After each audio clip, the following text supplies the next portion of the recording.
Hello बच्चे, good evening, welcome to my YouTube channel.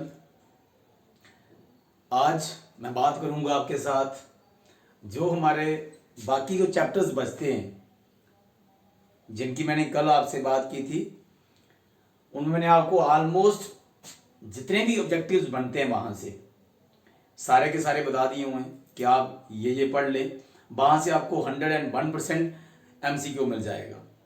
ठीक है, अब जो चैप्टर्स हमारे पास बचते हैं, जिनमें हमारा चैप्टर नंबर 6 ट्राइंगल्स है, चैप्टर 7 है, एंड जो बचते हैं आगे बताता जाता हूं वीडियो में आपको, उन सब की बात करूंगा कि वहां से कौन कौन से MCQ देखने हैं। ठीक है, आप वीडियोस को, जो कल की वीडियो है उसको भी, जो आज वीडियो है इसको भी, पेपर से पिछले दिन ना एक बार दोनों वीडियोस को पूरी बात कर लेना। आपके मैक्सिमम डाउट्स जो होंगे MCQ को लेके दूर हो जाएंगे। ठीक है, और ये जितने भी बच्चों के 10th क्लास के पेपर हैं, कोशिश करिए कि आपके फ्रेंड सर्कल में जितने भी बच्चों के पेपर हैं सभी को ये वीडियो पहुंचाइए, ताकि किसी का भला भी हो जाए साथ में आपके। ठीक है, तो अपने फ्रेंड सर्कल में शेयर करो बच्चे, तो वीडियो को वॉच करें पूरा। अब देखो, मैं सबसे पहले बात करता हूं आपके चैप्टर की, जो आपका चैप्टर है ट्राइंगल्स। देखिए, अगर आपको ट्राइंगल्स की वेटेज याद होगी तो ट्राइंगल की वेटेज है 6 मार्क्स की। ठीक है, अब 6 में आपको एक तो आ रहा है लॉन्ग आंसर और 2 आ रहे हैं ऑब्जेक्टिव। अब बच्चे, 2 ऑब्जेक्टिव में एक ऑब्जेक्टिव क्या आएगा? किसी भी थ्योरम का स्टेटमेंट। ठीक है जी, अगर थ्योरम का स्टेटमेंट नहीं आता है आपको, तो फिर आपको क्राइटेरियाज की definition, triple angle, double angle, SSS and SAS, ये 4 क्राइटेरियाज की डेफिनेशन लर्न कर लीजिए। पिछले साल आपको ट्रिपल एंगल की डेफिनेशन आई थी। ये जो थ्योरम्स है ना, इनकी आपको प्रूफ करने की जरूरत नहीं है, क्योंकि ट्राइंगल बहुत बड़ा चैप्टर है, कहीं ना कहीं से क्वेश्चन मिल जाएगा आपको। आप इनकी डेफिनेशन लर्न कर लो, डबल एंगल, ट्रिपल एंगल और ट्रिपलेस एंड SAS। सिंपल है भाई। ट्रिपल एंगल के लिए क्या लिखना है कि अगर 2 ट्राइंगल्स में आपके करस्पॉन्डिंग एंगल्स क्या होंगे, इक्वल होंगे, देन ट्राइंगल सिमिलर होंगी। इसी तरह से डबल के लिए, क्योंकि बच्चे डबल में क्या होता है, अगर 2 एंगल्स इक्वल है ना, एक ट्राइंगल के 2 एंगल्स और दूसरी वाली के करस्पॉन्डिंग वाले इक्वल है, तो दैट मींस जो थर्ड होगा वो ऑब्वियसली इक्वल होगा। ठीक है जी। अब थ्योरम में आपको क्या क्या लर्न करने हैं? ठीक है, BPT स्टेटमेंट, वैसे 4 मार्क्स में भी आ सकता है, तो इस स्टेटमेंट तो लर्न करना पड़ेगा ना। एक इसका कन्वर्स, एक PGT और एक इसका कन्वर्स, ये 4 थ्योरम है और 4 ये लर्न कर लो अच्छे से। यहां से आपका एक ऑब्जेक्टिव पक्का है। अब दूसरा ऑब्जेक्टिव आपको, आपने अपनी एक्सरसाइज 6.1 पढ़ी, वहां पर कुछ फिल इन द ब्लैंक्स हैं। जैसे उसने पूछा हुआ है कि जो आपकी कौन सी ट्राइंगल्स हैं वो सिमिलर होती हैं, तो आपने आंसर देना है इक्विलेटरल ट्राइंगल्स होती है, ऑल इक्विलेटरल ट्राइंगल्स जो होती हैं वो क्या होती हैं? सिमिलर होती हैं। वैसे आपको 6.1 में ये पूछ सकता है कि भाई नॉन सिमिलर फिगर्स की कोई भी एग्जांपल दे दीजिए। अच्छा, एक चीज मैं आपको और बताता हूं यहां से, सिमिलर फिगर्स की क्या डेफिनेशन होती है और कॉन्ग्रुएंट फिगर्स की क्या डेफिनेशन होती है, यह भी ध्यान रखना। वो फिगर्स जिनका same shape and same size होता है उनको हम बोलते हैं कॉन्ग्रुएंट फिगर्स, और वो शेप्स जिनकी क्या होते हैं, सेम शेप होता है लेकिन डिफरेंट साइज होता है, उनको हम क्या बोलते हैं? आपका सिमिलर फिगर्स। एग्जाम्पल के साथ देखिए आइए मजे से, कि जैसे एक सर्कल है 2 सेंटीमीटर का और दूसरा सर्कल भी 2 सेंटीमीटर का है, तो ये कॉन्ग्रुएंट होंगे। ठीक है, अब एक सर्कल 2 का है, एक मैंने 3 का ले लिया, तो आपका शेप सेम है लेकिन साइज क्या हो गया? डिफरेंट हो गया ना, तो वो क्या बन गया? आपका सिमिलर बन गया। तो पता चल गया ऑब्जेक्टिव क्या क्या आ सकता है आपको यहां से 6.1 के, जो आपके पास फिल इन द ब्लैंक्स है वो अच्छे से पढ़ लेना। एक वहां से आ जाएगा और एक आपके पास क्राइटेरिया या थ्योरम की स्टेटमेंट आ जाएगी। क्लियर? देखो बच्चे, अब आपके पास है चैप्टर नंबर 7, जो कि आपका चैप्टर है कोऑर्डिनेट ज्योमेट्री। अब कोऑर्डिनेट ज्योमेट्री में देखो पहली चीज, 2 पॉइंट्स दिए हुए हैं, मान लो 1 और 2 दिया हुआ है एंड 3 एंड 4 दिया हुआ है, तो कहता है कि इसका डिस्टेंस बताओ, डिस्टेंस क्या होगा। यही एमसीक्यू पूछा जाएगा आपको। कोई भी 2 पॉइंट्स दिए होंगे, उनके बीच का आपने डिस्टेंस निकाल के बताना है। बाकी एक्स कोऑर्डिनेट को हम और क्या बोलते हैं, अब सीसा बोलते हैं, ठीक है, ABSCISS से ध्यान रखना स्पेलिंग, बच्चों को स्पेलिंग नहीं आता है। वाई कोऑर्डिनेट को क्या बोलते हैं, ऑर्डिनेट बोलते हैं, ठीक है। जो आपका ओरिजिन होता है, ओरिजिन के कोऑर्डिनेट्स क्या होते हैं, 0 और 0, ठीक है। तो जहां पर दोनों आपके एक्स एक्सिस वाली लाइन और वाई एक्सिस इंटरसेक्ट करते हैं, उस पॉइंट को हम बोलते हैं पॉइंट ऑफ इंटरसेक्शन। ये हो गया। बाकी आपको डिस्टेंस 7.1 का क्वेश्चन नंबर 1 3 पार्ट है, वहां पर वहीं से पूछ लेगा आपको वो, ठीक है। तो 7th चैप्टर में से आपको इतना यहीं से एमसीक्यू बचेगा। हाँ, एक काम करना, एरिया ऑफ ट्राइंगल जो है उसको लर्न कर लेना। एरिया ऑफ ट्राइंगल आपको पूछ सकता है वो क्या बोलते, ठीक है। मैं आपको एरिया ऑफ ट्राइंगल लर्न करने का तरीका बताता हूं। देखो एरिया ऑफ ट्राइंगल होता क्या है, जब आपको उसके वर्टिसेस दिए होते हैं तो एरिया ऑफ ट्राइंगल होता है 1/2 x1/2 minus y3 plus x2/3 minus y1 x3/1 minus y2, यही होता है। अब आप बोलेंगे सर कोई आगे विषय हो गया तो गलत हो जाएगा। आपने क्या करना है, एक नंबर याद रखना, अपना मोबाइल नंबर याद है, वैसे एक मोबाइल नंबर याद रखिए। मान लीजिए मेरा मोबाइल नंबर है 123 231 और 312, ठीक है। x1/2/3, x2/3/1, x3/1/2। सबसे इजी तरीका लर्न करने का। यहां से ये ट्रिक याद रखो, यहां से आपका एरिया ऑफ ट्राइंगल लर्न हो जाएगा। आपको एरिया ऑफ ट्राइंगल का फार्मूला लर्न कर लेना, क्योंकि जो आपको क्वेश्चन आएगा यहां से 4 मार्क का, यहां से भी 4 मार्क का क्वेश्चन आ रहा है आपको, ठीक है। जो 4 मार्क्स का क्वेश्चन आएगा वो आप मान के चलें कि आपको सेक्शन फार्मूला से आएगा। एक चीज और, मान लीजिए कि आपके पास उसने क्या किया हुआ है, मिड पॉइंट फार्मूला। अब मिड पॉइंट फार्मूला पूछता है तो मिड पॉइंट फार्मूला कैसे निकालोगे, x1 plus x2/2 and y1 plus y2/2। देखिए ये फार्मूला भी याद रखना, पूछ सकता है मिड पॉइंट फार्मूला आपको, ठीक है जी। और एक आपने सबसे इंपॉर्टेंट याद रखना है कि सेंट्राइड ऑफ ट्राइंगल कैसे निकाला जाता है बच्चे। उसमें ध्यान रखिए आपके पास 3 कोऑर्डिनेट दिए होंगे, x1 plus x2 plus x3/3 आएगा and y1 plus y2 plus y3/3 आएगा। एक ये फार्मूला याद रखना है, ठीक है। तो ये आपका बन जाएगा 7th चैप्टर में से mid point formula, centroid of triangle, area of triangle, distance formula तो आपको पता होगा, x2 minus √x2 minus x1 का whole square plus y2 minus y1 का होल स्क्वायर।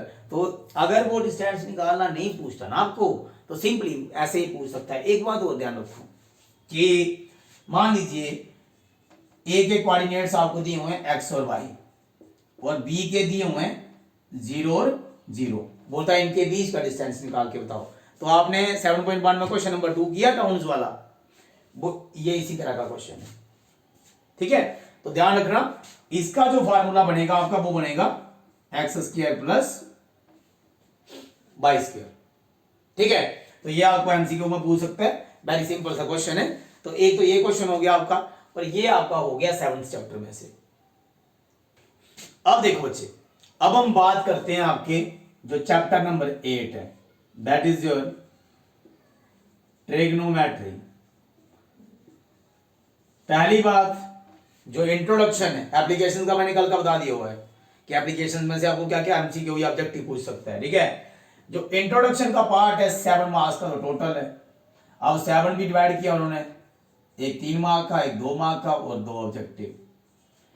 आपने ट्रिग्नोमेट्री कहीं से भी नहीं पढ़नी बाहर से, सिंपल सा एक्सरसाइज 8.1 का लास्ट क्वेश्चन पढ़ लेना है। इसी तरह से सेकेंड एक्सरसाइज में जहां जहां आपको टेक्स्ट बुक में objective, MCQ, fill in the blanks या कुछ भी दिया हुआ है, वहीं से आपको 1 मार्क आएगा, एक गारंटी देता हूं मैं आपको। जैसे बोलता है कि साइन थीटा कुछ भी ले लीजिए, sine theta is equal to 3/5 हो सकता है for any value of theta या for some values of theta. बच्चे आपने क्या करना है, इधर से देखना, P/H परपेंडिकुलर अपॉन हाइपोटेन्यूज होता है साइन। जी बिल्कुल, हाइपोटेन्यूज हमेशा बड़ा होता है, ये हो सकता है। अगर यही वो लिखता 5/3 तब ये गलत था। क्यों? ये याद है ना, इसको याद रखना, उस साइड पे लिखना पेपर के ऊपर PPP HHB।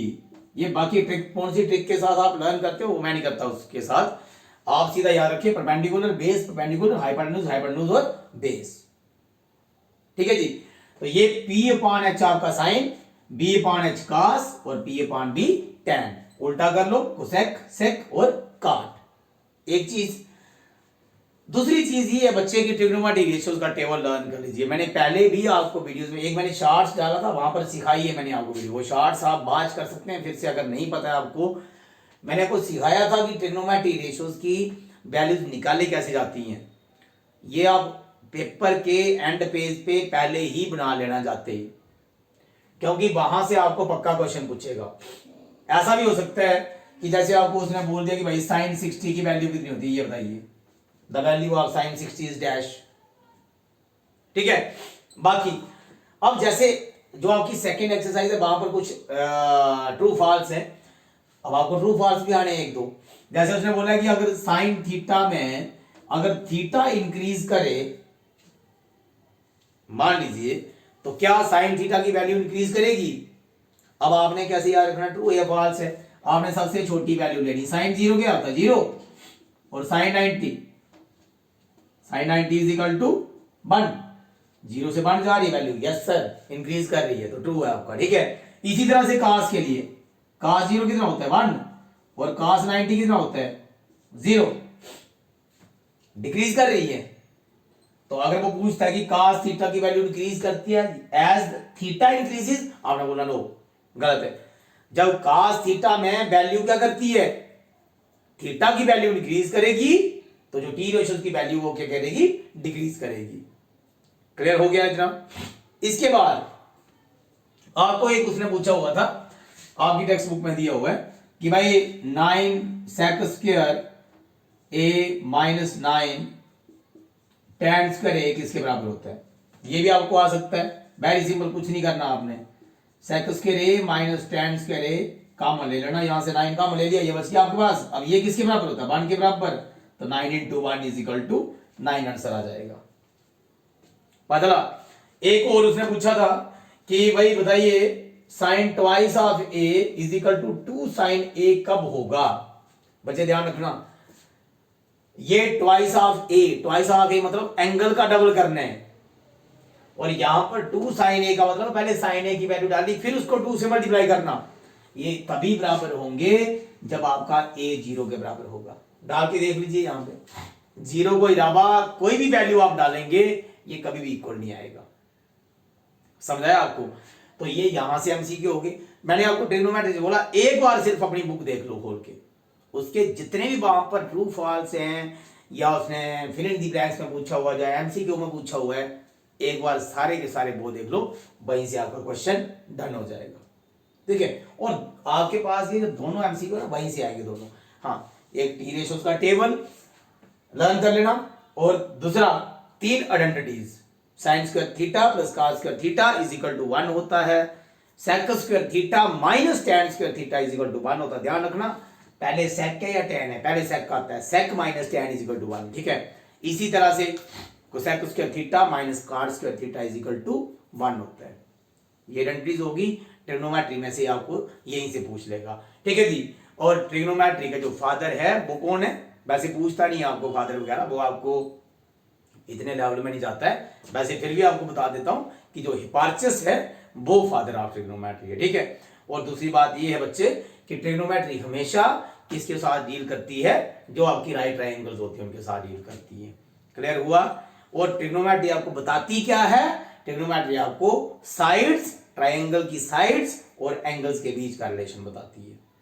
मतलब ये जो आप पढ़ते हैं ना sine theta is equal to B by H, ये क्या है आपकी साइड्स, और थीटा क्या है, एंगल है। मतलब तो ये आपका हो गया ट्रिग्नोमेट्री में से। ये पढ़ लो, ट्रिग्नोमेट्री से कोई टफ नहीं है, एक बार देख लेंगे। मैंने बोला आपको, मैंने कल भी आपको बोला था वीडियो में कि इमेज बना लो दिमाग में। एक बार वीडियो को बाज करोगे तो ध्यान से बाज करो ना, ठीक है। अब भूल के खाते खाते भी आप बाज कर लोगे तो भी हो जाएगा। ये तो इतने में भी हो जाता है। जब आप खाना वाना खा रहे हैं तो उसी समय साथ साथ वीडियो देख लो। ऐसा नहीं जिस दिन पेपर है उस दिन सुबह वीडियो को देखो। जिस दिन पेपर है उससे 1-2 घंटे पहले रिलैक्स किया करो अपने माइंड को। अब सारा साल पढ़ो तो इकट्ठा भी तो होना चाहिए, नहीं तो वो पूरा का तामझाम इकट्ठा हो जाएगा, ठीक है। तो ये आपका चैप्टर नंबर 8 हो गया। अब आपका चैप्टर है सर्कल्स। 9th चैप्टर मैंने बताया वो आपको ऑलरेडी, ठीक है। सर्कल की बेटे होता है, यहां भी 5 मार्क्स हैं, एक 3 का और 2 ऑब्जेक्टिव। सबसे पहली बात, सर्कल्स में आपको 2 चीजों को पता होना चाहिए कि टेंजेंट क्या होता है और देन आपके पास सीकेंट क्या होता है। इसके अलावा जो आपकी पहली एक्सरसाइज है उसमें आपको वहां भी एमसीक्यू दिए हुए हैं। वो जो MCQ fill in the blanks है वो लर्न करना, वहीं से आएगा आपको एक चीज। दूसरा, टेंजेंट क्या होता है? टेंजेंट आपका जो वो लाइन जो सर्कल को एक पॉइंट के ऊपर टच करती है, दिस इज योर टेंजेंट, ठीक है। और इससे और ज्यादा जानना है तो टेंजेंट का जो लैटिन वर्ड है वो है टेंजरी, TNGERE। इसका मीनिंग क्या होता है? To touch. Is it clear? उसके बाद सीकेंट है। सीकेंट का लैटिन वर्ड क्या है बच्चे? SECERE, सीक्यर। इसका मीनिंग क्या होता है? To cut. मीनिंग ये हुआ कि जब लाइन एक पॉइंट के ऊपर टच करती है तो उसको हम बोलते हैं टेंजेंट, और जब लाइन 2 पॉइंट के ऊपर कट करेगी उसको तो उसको हम बोलेंगे इस तरह से। ये आपका क्या है? सीकेंट है। तो सीकेंट, टेंजेंट एक्सरसाइज में आपको दिए हुए हैं कुछ, उसने क्वेश्चन पूछे हुए हैं, ठीक है, कि कितने पैरेलल टेंजेंट से हो सकते हैं एट द मोस्ट, ठीक है। उसके बाद आपको सर्कल की डेफिनेशन आनी चाहिए कि सर्कल होता क्या है। Collection of all points from a fixed centre at a fixed distance, उसको हम क्या बोलते हैं? आपका सर्कल बोलते हैं, ठीक है। डायमीटर क्या होता है? ट्वाइस ऑफ रेडियस होता है। रेडियस क्या होता है? डायमीटर। ये छोटे छोटे पॉइंट्स याद रखा करो ना। ये छोटे छोटे पॉइंट्स आपको आएंगे तो एक कॉन्फिडेंस होता है, और फुल कॉन्फिडेंस के साथ आइए। ये मैथ्स का फोबिया निकाल दो भाई कि मैथ्स का पेपर है, मैथ्स का पेपर है। आधा तो ऐसे ही भूल जाएगा अगर मैथ्स का पेपर करते रहोगे तो। पता चल गया? चलिए अब बच्चे बात करते हैं आपके जो आपका नेक्स्ट चैप्टर है वो है area related to circles. Area related to circles and दूसरा जो चैप्टर है इसके साथ ही मैं उसकी बात करूंगा आपके साथ, सरफेस एरिया एंड वॉल्यूम्स, ठीक है। Surface area and volumes. सबसे पहली चीज बच्चे कि जो आपका एरिया रिलेटेड टू सर्कल्स है, यहां से आप लोगों ने क्या करना है, एक लेंथ ऑफ द आर्क कैसे निकाली जाती है, दूसरी चीज कि area of sector of circle क्या होता है, तीसरी चीज क्वाड्रेंट का एरिया कैसे निकाला जाता है, ठीक है। Length of arc θ/360 into 2πr, formula learn कर लो, क्वेश्चन में भी हेल्प करेगा आपके पास। अगर आपको सेकंड एक्सरसाइज में से क्वेश्चन आता तो ये क्वेश्चन में भी आ सकता है, वहां लेंथ ऑफ आर्क पूछ सकता है, ठीक है। बाकी area of sector of circle क्या होता है? θ/360 πr² होता है। जब हम क्वाड्रेंट की बात करते हैं, जब हम उसका एरिया निकालेंगे, है वो सेक्टर का ही पार्ट होता है, लेकिन वहां पर θ90 होता है, तो आपके पास जो एरिया होता है 1/4 πr² होता है। इसके अलावा एरिया ऑफ सर्कल होता क्या है, ठीक है। और 2-3 MCQ आपकी टेक्स्ट बुक में दिए हुए हैं। एक पहली एक्सरसाइज के एंड में है, दूसरी एक्सरसाइज के एंड में है। वो दोनों MCQ देख लेना, क्योंकि आपको एक ही आएगा सिर्फ, ठीक है। एक एमसीक्यू आना यहाँ से आपको, ठीक है। एक ये इसकी जो वेटेज है वो 1+3 है, तो 1 मार्क का है तो वो यहाँ से पूछ लेगा आपको, नहीं पूछेगा। इसके अलावा क्या पूछ सकता है, अब देखो, जैसे वो इसका पार्ट भी हो सकता है, इसका भी हो सकता है। जैसे उसने आपको रेडियस दे दिया कुछ भी, ये रेडियस मान लो 1 यूनिट है, तो ये बताइए कि आपका यहां से स्फीयर का वॉल्यूम पूछ देता है या स्फीयर का एरिया पूछ लेता है। हालांकि वो पार्ट जो सरफेस एरिया वॉल्यूम का आता है, लेकिन चलिए उसकी बात हम वहीं पे करते हैं। लेकिन ये सारा आप यहां से पढ़ लीजिए, पता गया। अब सरफेस एरिया जो वॉल्यूम है आपका, सबसे पहले बच्चे, आज मैं कुछ भी नहीं बोलूंगा, सिर्फ एक बात बोलूंगा, आर फार्मूले पढ़ लो। अब अगर आपने आर फार्मूले भी नहीं पढ़ने हैं तो फिर आप फ्रस्टम तो पढ़ सकते हो ना। फ्रस्टम में आपने क्या करना है कि कोण के साथ लिंक करना, कोण और फ्रस्टम ऑफ कोण, दोनों के फार्मूले एक दूसरे को लिंक करते हैं, ठीक है। जैसे सबसे पहले बात करता हूं मैं कि जो आपका कोण है उसका कर्व्ड सरफेस एरिया क्या होता है, याद करो, पाई आर एल होता है। ट्रिक देखिए बनाने की, तो फ्रस्टम ऑफ कोण क्या हो जाएगा, पाई R1 प्लस R2 बाहर एल। अच्छा, कोण का टोटल क्या होता है, पाई आर एल प्लस आर, तो फ्रस्टम का टोटल क्या होगा, पाई R1 plus R2 L plus R1 plus R2। कुछ भी नहीं करना, R को चेंज करना, R1 प्लस R2, R को चेंज करना, R1 प्लस R2, ठीक है। तीसरा वॉल्यूम है, तो वॉल्यूम क्या होता है, 1/3 पाई आर स्क्वायर एच। यहां क्या बन जाएगा आपका 1/3 एच, और पाई को भी साथ में ले लो, पाई एच, क्या बचा आर स्क्वायर।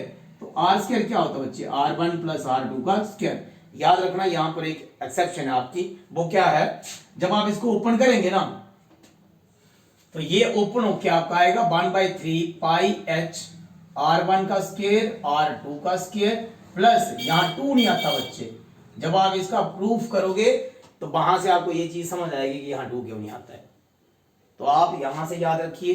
अब देखो एक चीज और, स्लांट हाइट है। अब इसकी जो स्लांट हाइट है, स्लांट हाइट क्या होती है, L is equal to under root R square plus H square.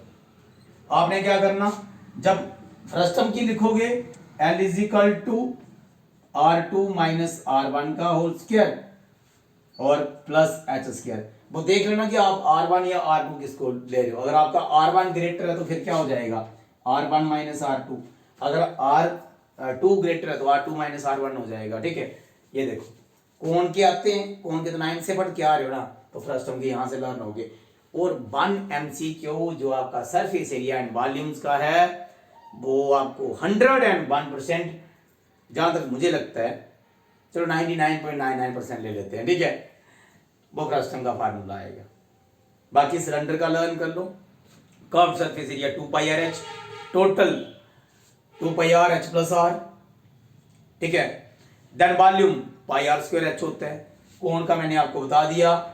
Cube का लर्न कर लो, क्यूबाइड का लर्न कर लो। क्यूब का कर्व क्या होता है, 4 into side square, total 6 into side square. Volume side का क्यूब। क्यूबाइड का, हाँ क्यूबाइड का एक चीज याद रखना, जो क्यूबाइड का कर्व सरफेस एरिया ना क्यूबाइड का, उसको वो बोलता है कि surface area 4 balls of room. तो वो क्या होता है आपका 2L plus B into H. ध्यान रखना, उसको कर्व में पूछता है या surface area 4 balls of room में पूछता, तो ठीक है। टोटल क्या होता है 2 bracket L B plus B H plus H L. उसके बाद आपका स्फीयर और हेमिस्फीयर है। स्फीयर का याद रखना आपने कि कर्व्ड और टोटल वाला सिस्टम नहीं है उसमें, सीधा उसमें एक ही होता है सरफेस एरिया, वो होता है 4 पाई आर स्क्वायर।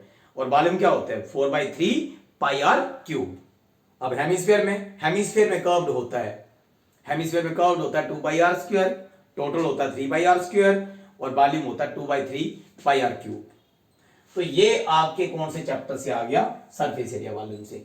ये वीडियो को बाज कर करके रोक रोक के बाज करो, यहीं से लर्न हो जाएंगे आपको। कहीं बुक में से क्या करते हो आप लोग बार बार ढूंढना, वो जरूरत ही नहीं पड़ेगी। 2 वीडियोस बाज कर लो खाना खाते खाते, आपके सारे के सारे एमसीक्यू यहीं से रिवाइज हो जाएंगे। समझाया। अब बच्चे आपका एक चैप्टर बचता है, दैट इज योर प्रोबेबिलिटी।